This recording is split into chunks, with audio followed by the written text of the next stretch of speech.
Nasa ikatlong round na ng semifinals ang paliksahang Urabuto Satsujin at magkalaban sina Aira at Gashakura. Sa bilis at kapangyarihan, magkapantay ang dalawang magkatunggali.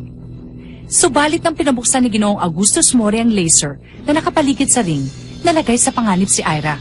2 ulit tumama sa laser si Aira at nasugatan ng husto. Nagkaroon ng pagkakataon si Gashakura upang tapusin ang laban at tanghaling kampyon sa paligsahan.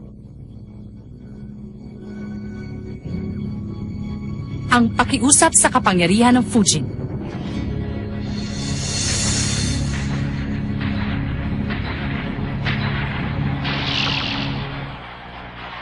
Aira!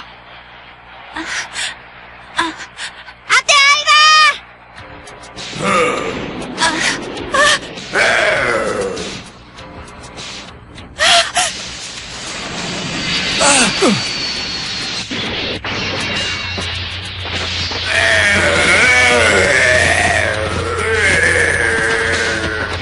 Tingnan niyo! Tinamaan ng mga galamay ni Gashakura ang poste ng ring! Buti nga sa'yo. Sa palagay ko, isa dyan yung pinatamaan ng 4 na poste sa ring.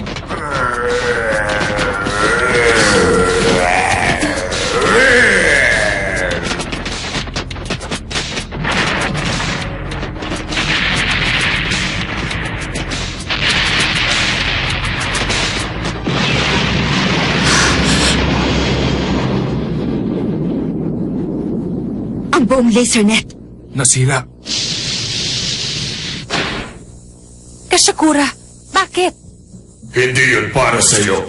Gusto kong maging malinaw sa lahat na hindi laser ang makakatalo sa'yo. Ang taas naman pala ng pride mo eh! Hindi ka rin naman pala mapagkumbaba. Kahit na matinding parusa na ang tinanggap mo, hindi ka pa rin sumusuko. Kaya tumayo ka na, Aira! Patas na ang ating laban! Hindi kita uurungan. Nakita niyo po, nakatayong muli si Aira. Ganyan niya, Aira! Mahal kita kahit na anong mangyari sa'yo! Ganyan niya, Aira! Magpapalipin ako sa'yo habang buhay basta't manalo ka lang! Pangako ko yan! Sige, Aira! Ah, ganun ha? Manalo ka lang, Aira! Mapapasayo ang mga labing to! Tumigil ka na! Ang sagwa! Aray ko naman! Umanda ka, Aira!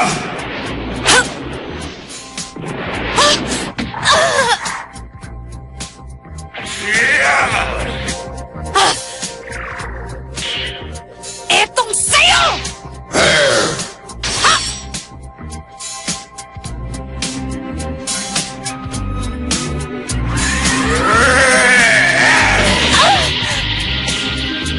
Ate! Naku! Mukhang nagkakalamang na ngayon sa laban sa Gashakura! Bumagsak na naman si Aira! Tama na, Aira! Kaya mo yan! Sige, kapagya mo tono! Asar? Ang kapangyarihan ng magagamba ay hindi na kasing bangis gaya nung nagsimula pa lang ang laban. Magkagayon pa man, nasaktan pa rin ng husto si Aira. Aira! Oras na para tapusin ang laban!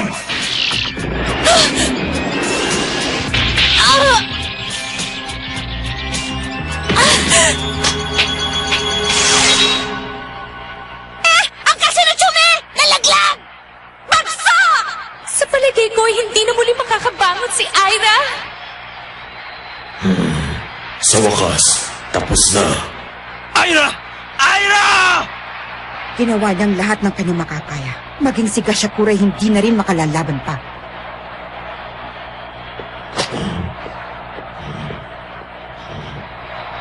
Kahanga-hanga pa rin ang ginawang pakikipaglaban ni Aira. Kahit na! Kung wala sana ang laser kanina!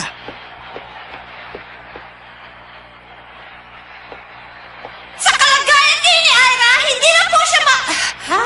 Sandali. Kaya ko pa. Aira, tama na! Wag na! Bakit? Bakit hindi ako makagalaw? Alam kong kaya ko pa rin lumaban pero... Nakikiusap ako sa iyo, Fujin. Bigyan mo pa ako ng isa pang pagkakataon upang makalaban kahit na konting sandali na lang. Ang hatol sa labang ito! Dahil hindi na makatayo si Aira Kirisawa, ang nanalo ay walang iba kundi si Gashak... Ha? Ano yan?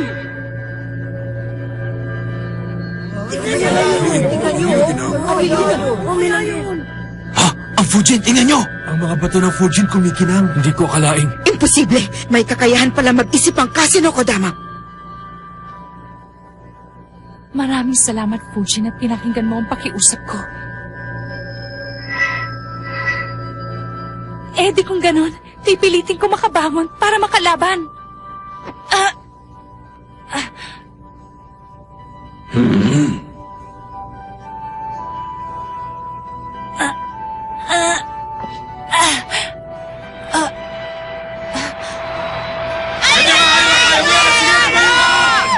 Nakatayo na siya!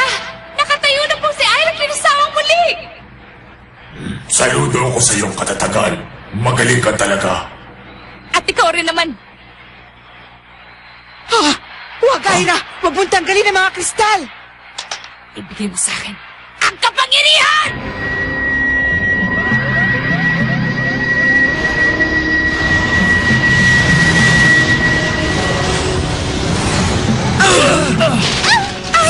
Mga kaibigan, isang malaking ipo-ipong ginagawa ngayon ni Aira. Demi, mikropono ko yan! Napakalakas po ng hangin! Ang kristal na yon, ang humihigop na lahat ng hangin. Ano na po bang nangyayari, Inay? Sila ang Kasino Kodama. Kasino Kodama? Ang Fujin ay may isang pangunahing bato at napapaligiran ng 4 na maliliit na kristal. Subalit nang matagpuan ko ito, ang pangunahing bato ay nawawala. Kapag nawala ang pangunahing bato ng isang mahiwagang sandata, nawawalan ito ng kapangyarihan. Pero ibang nangyari sa Fujin. Ang bawat kristal ay may sariling kapangyarihan, kaya't nagagamit pa rin niya ito kahit nakulang ang isang bato. Ang maliliit na kristal o Kasino Kodama ay maaaring gamitin kahit nag-iisa. Subalit kailanman ay hindi ko sinabing tungkol dyan kay Aira. Paano niyo nalaman? Naging likas kay Aira ang paggamit ng kanyang Fujin. Pinaghirapan niya ng gusto bago niya nakamit ito. Hindi ko alam kung anong kapangyarihan ng mga maliliit na kristal.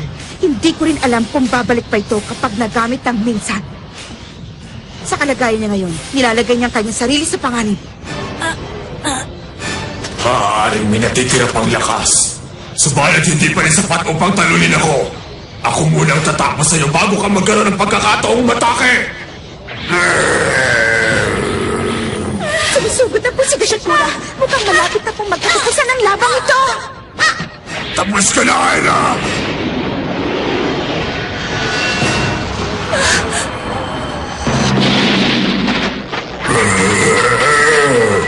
Saan nanggagaling ang liwanag na yun? Nakakasilaw!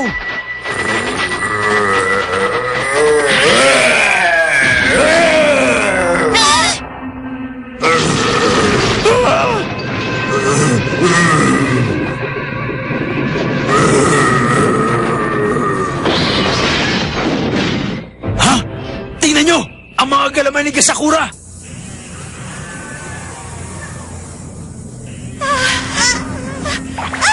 Tuluyan na pong nawasak ang mahiwagang sandata ni Gashakura! Tuluyan na rin kaya siyang natalo ni Aira?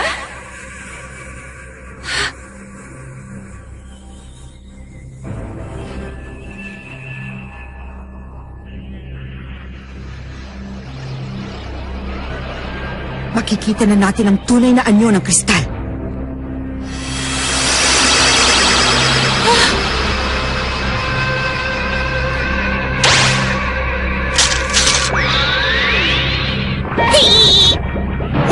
Ano yan? Ayan, ano ganyan?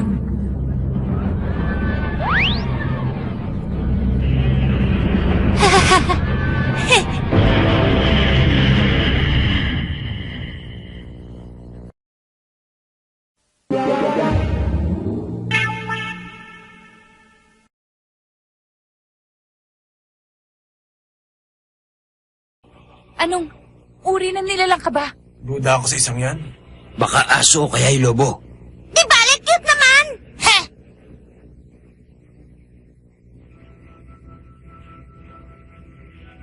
Nagpakita na rin ang isa sa kanila. Ikaw ba ang bago naming master? Nakakapagsalita ka? Ako ang Fujin. Pero isang bahagi lang ako ng kabuuan nito. Ang tinutukoy mo ba ay ang Kasino tama? Pakihanap naman ang aming kabuuan para magamit namin ang iyong tunay na kapangyarihan. Ha? Anong tunay na kapangyarihan? Ha?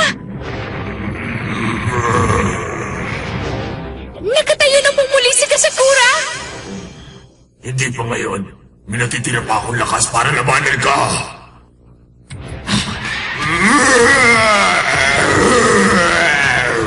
Ibalik mo ako sa kanya! Ha? Tingnan mo!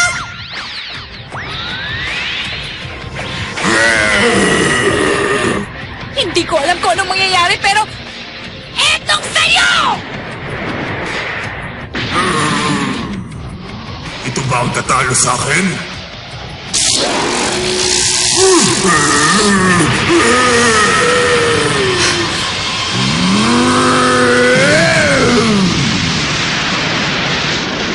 Wow! Ang galing!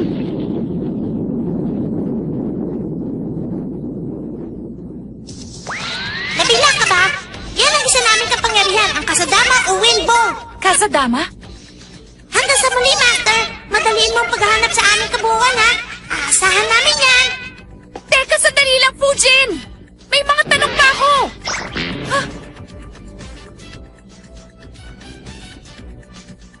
Yun ang kanyang kapangyarihan? Alam ni Aira na hindi lamang yun ang kapangyarihang may bibigay sa kanya ng Fujin. Pero paano siya lumakas ng ganon? Si Aira ang napili ng Fujin bilang bago nilang master.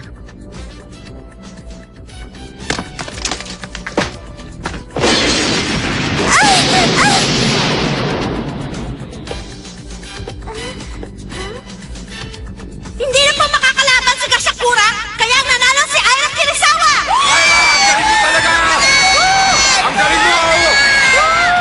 Galing ni Aira!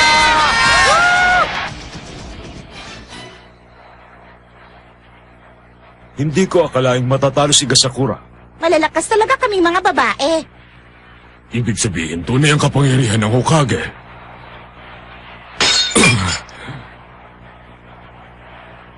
Hindi na ako maaaring magmasid na lamang dito. Kailangan may sagawa na namin ni Magensya ang aming mga plano. Galing mo, Aira! Isa kang hangal. Nagdedelirio na kayo kaagad sa kasiyahan. Nakakalimutan niyong ako ang huling makakalaban ng inyong pangkat. Magkensya.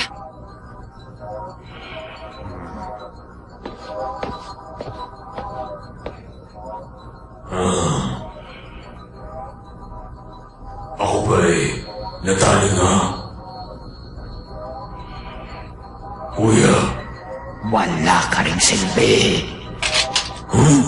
Teka! Ano ba yan? Hindi ko kayo kailangan sa huling laban ng paligsahan. Napakasama niyang talaga! Pati sa sariling kapatid.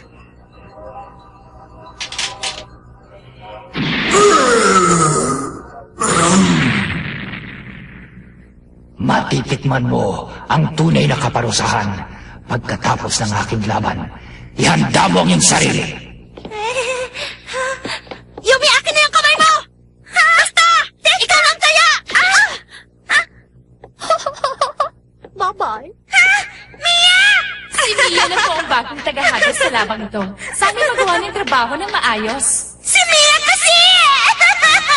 May problema ka ba? Wala, naghahanda lang ako. Ako naman ang lalaban. Aira, magpahinga ka na. Ako na ang bahala dyan kay Magensya. Ayoko. Ano? Bumaba ka na dyan, Aira! Mamaya na! Hindi ba matira-matibay ngayon? Nanalo ko, kaya ako pa rin ang lalaban. Pero masyado ka na maraming sugat. Bumaba ka na dyan, sabi eh! Ayoko. Aira, Alam kong narating ko na ang aking hangganan.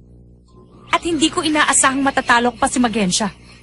Pero, kung masusugatan ko siya kahit konti, magiging madali ng laban ni Max sa kanya. Humanda ka, Magensya!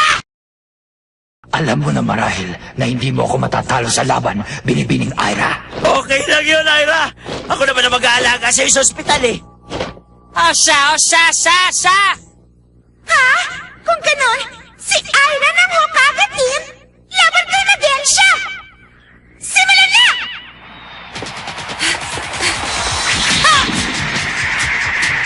Ayos! Max! Ang bilis! Pwede pang lumaban!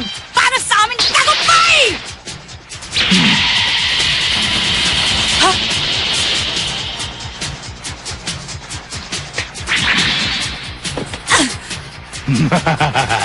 Pasensya ka na kung hindi ako nasaktan, binibining Ira. Hindi man lang siya nasaktan. Pwede ba yun? Kilalanin ninyo ako. Ako ang pinuno ng Uruhama, si Magensya. Ako ang taong immortal. Taong immortal? Lokohin mo ang lelo mo! Sinungaling! Huwag ka maniwala sa kanya, Ira! Kukunwari lang yan! Reka! Max! Ha? Wala akong tinamaan. Tumagos lang ang patalim ko sa kanya. Binibining Ira, inaaksiya mo lamang ang aking panahon.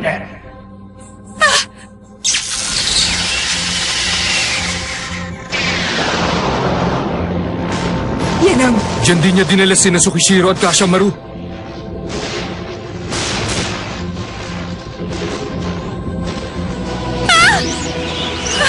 Tumakas ka na, Aira!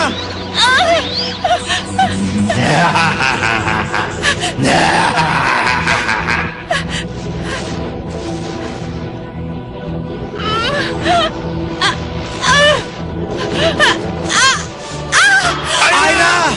Paalam, binibining Ira. Wala ka nang magagawa pa. Aira! Bumalik kayo! Kapag nahigot din kayong dalawa, matatalo na tayo. Kailangan makarating sa final sa buong pangkat na Hokage. Pero Ira, Pasensya ka na, Max, dahil hindi na kita matutulungan pa. Alam ko namang matatalo mo siya. Ira!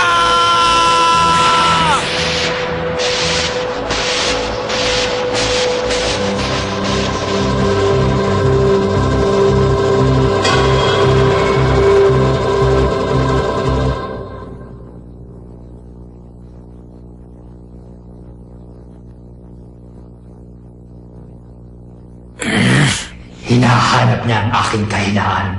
Lamang ay nabigo siya. Napakabuti niya talagang kaibigan sa inyong lahat. Kuya, isa siyang magiting na mandirigma. Bakit mo siya dinala sa iyong lugar ng kawalan? Anong lugar yun? Reka, hindi mapatay si Ira. Siya ay naka... Kuya, Tumigil ka. Reka! Hindi pa siya patay at nasa lugar lang daw siya ng kawalan. Kaya naman hahanapin ko muna siya. Ira! Andyan ako! Alam kaya niya kung anong ginagawa niya. May palagay akong hindi niya alam. 10 taon ba na hindi niya makikita ang aking lugar ng kawalan? Tumigil ka na sa katatawa mo dyan. Hindi mo ba sasamahang maghanap ang iyong kaibigan? Naniwala siya sa aking kakayahan, kaya hindi ako aatras sa labanang ito. At kapag natalo na kita, sasabihin mo sa akin kung nasaan na siya. Ikaw, tatalo sa akin. Oo, pupunitin ko yung maskara mo para ipakita sa lahat ang napakapangit mo mukha. Ganon.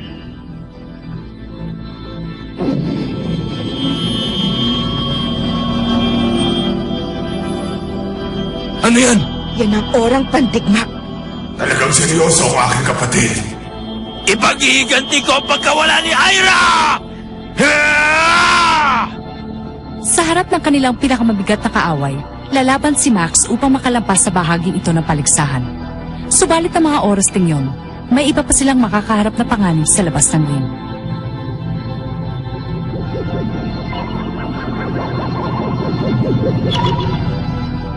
Habang ginagamot ni Ana Yanagi ang sugatang si Lorcan, papalapit naman sa kanya ang isang kampon ng kadiliman.